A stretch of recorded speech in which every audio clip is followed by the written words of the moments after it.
Au cœur du débat donc, aujourd'hui, la problématique de la production et de la consommation locale. Où en est-on surtout avec les producteurs eux-mêmes? Et pour nous accompagner aujourd'hui, un grand homme qu'on connaît dans ce milieu et que vous connaissez certainement bien, et d'ailleurs mieux que moi. Il n'est point besoin de le présenter, mais on va le faire parce que c'est le devoir qu'il demande. Il s'appelle Michel Babadile. Bonjour docteur. Bonjour, monsieur Comment Serge. allez-vous? Oui, ça va bien. Et merci d'être au rendez-vous, hein. Oui, il le fallait. N'est-ce pas? De toutes les façons, on a beaucoup à apprendre, on a beaucoup à échanger sur cette problématique qui vous passionne tant, je dois dire. Alors, en réalité, qu'est-ce qui vous passionne dans la production locale? Moi, c'est l'élevage et l'agriculture. Et bon, je vais dire que je suis né comme ça. Depuis quand j'étais petit, je m'occupais des poulets de la maison, des cabris. Et spontanément, c'était moi qui faisais tout ça. Après, j'ai grandi et je disais, déjà en classe de 5e, j'ai commencé par élever le lapin moi-même. Et en seconde, je vendais déjà 15 000 francs de lapin par mois. Ah ouais? Oui, je vendais à monsieur Villassa, qui est à l'entrée de Kourounou, là, et dans la ruelle après Média Production. Il nous achetait le kilo à 1000 francs. Et bizarrement, jusqu'à ce jour, le kilo est demeuré à 1000 francs aussi. Bien que l'aliment ait pris du prix. Ouais, donc, ouais. j'élevais les pigeons, j'élevais les poulets, les cabris. Et avec ce penchant élevage, avec aussi les activités coopératives qu'on faisait en ce moment-là, Ouais. je m'étais inscrit en production animale. Et quand j'ai eu le bac, j'ai obtenu une bourse russe pour aller faire la médecine vétérinaire. Il ne pouvait en être autrement. Voilà. Et par le gel de recrutement à la fonction publique, que je remercie, hein, parce que et sans ça, je ne serais pas là où je suis aujourd'hui. Ce gel a permis de me convaincre réellement que ma place était dans la production. Donc, je suis rentré au village, j'ai commencé par élever les animaux à la traditionnelle et je m'étais confronté à des questions de normes, puisqu'on médecin vétérinaire, on nous a formés dans la logique industrielle, dans la logique de la modernisation, de la spécialisation, alors que le village est dans la logique du jardin d'Éden. Donc, les normes là-bas ne marchaient pas, alors j'étais obligé de remettre en cause mes propres enseignements, les enseignements que j'ai reçus, mes convictions pour me recréer de nouvelles bases de conviction relatives à l'environnement local. Et c'est là où j'ai créé la Maison du Paysan, qui, bon, aujourd'hui, est le rêve de tout paysan africain. Et c'est le départ de la production villageoise pour la consommation nationale et pourquoi pas internationale. Bien sûr. Voilà un peu le problème. Et lorsque l'on parle, lorsque vous évoquez souvent la maison du paysan, on pense à ces animaux. Vous avez dit, vous avez recréé le jardin d'Éden. Et c'est vrai, tous les animaux, ils sont ensemble, ils vont ensemble, ils se querellent même pas. Non, la maison du paysan, c'est 14 espèces animales ensemble. Et dans la maison, nous élevons, d'abord c'est 700 mètres carrés. C'est une surface de 35 mètres sur 20, et sur laquelle nous élevons poulets, pintades, dindons, pigeons, lapins, cobayes, cabris, moutons, porcs, holacaudes, chiens, chats, tortues, et dans une synergie parfaite où les rejets des autres peuvent constituer la source d'alimentation des uns. Et ça fait que on a juste 60 lapins de mer, et ça nous permet d'avoir 1800, 2000 lapins par an. Et on est autour de 2000 volailles, poulets, pintades réunis par an. On a une centaine de porcs à partir de 6 truies locales qui n'ont rien enviés au porc importé. Ouais. Et ils pèsent 140, 160 kilos. Ouais. Nos truies locales, hein, engraissés à la maison du paysan, élevés dans l'abondance alimentaire. Ouais. À la maison du paysan, nous avons mis en place des techniques simples basées sur les lois universelles, la physiologie et le comportement animal qui permettent à 10 poules locales de produire 300 poulets vivants en 6 mois. Ça, c'est fou. À la maison du paysan, les chiens mangent avec les olacaudes. Ouais. Les olacaudes et tout le monde est ensemble peut-être. Ça, on l'a suivi, on l'a suivi tellement sur des chaînes internationales. On a vu tout ça. Alors, mais qu'est-ce qui, en réalité, comment est-ce que, selon vous, on peut booster la production locale chez nous? Parce qu'il y a beaucoup de gens aujourd'hui qui s'y mettent, mais n'arrivent pas encore à atteindre le niveau escompté. Ouais. Comment, selon vous, on peut y arriver? Au fait, moi, je me dis souvent que nous avons un problème d'éducation. Nous avons un problème d'appropriation des terminologies. Et du coup, on se retrouve dans l'impasse. Dans l'impasse parce que pour nous, il suffit seulement de trouver à manger. Vous voyez, quand vous êtes... quand vous n'êtes pas loin des animaux, votre besoin, c'est de manger.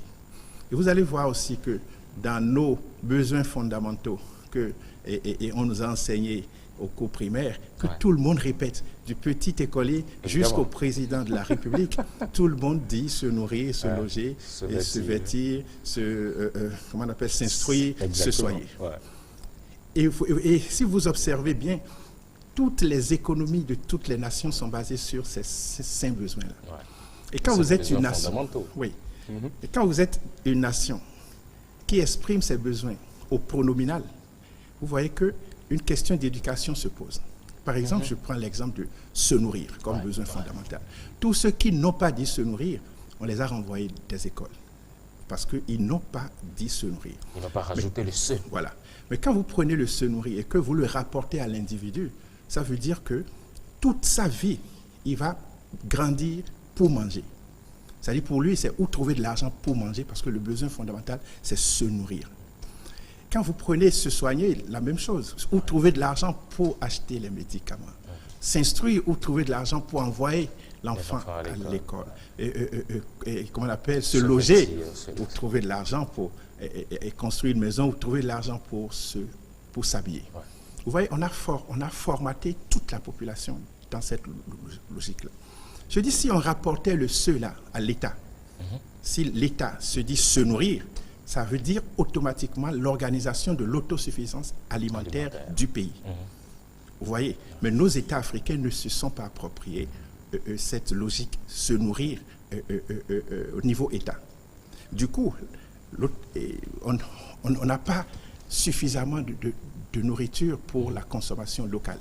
Vous voyez.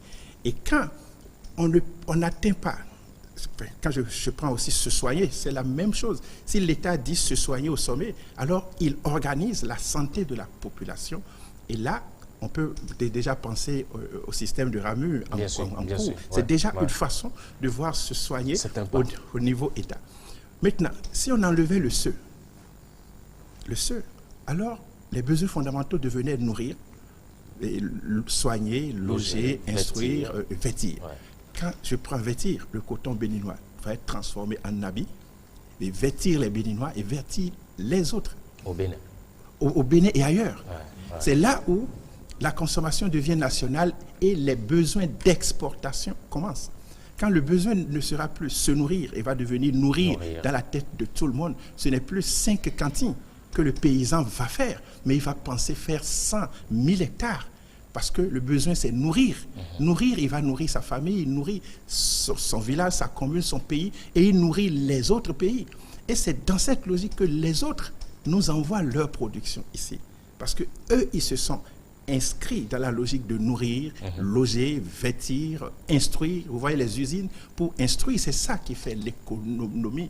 Alors que pour les fils d'esclaves, se nourrir, c'est déjà l'essentiel. Donc il y a une économie des esclaves et une économie des conquérants. Et quand un pays ne s'approprie pas cette logique de conquérant, il va rester dans se nourrir. Et puis l'autre chose, c'est que au centre de ces éléments d'économie se trouve l'homme. Et l'homme, ici, appartient à ses parents. Et qu'il dorme du matin jusqu'au soir, ça ne fait rien à la communauté.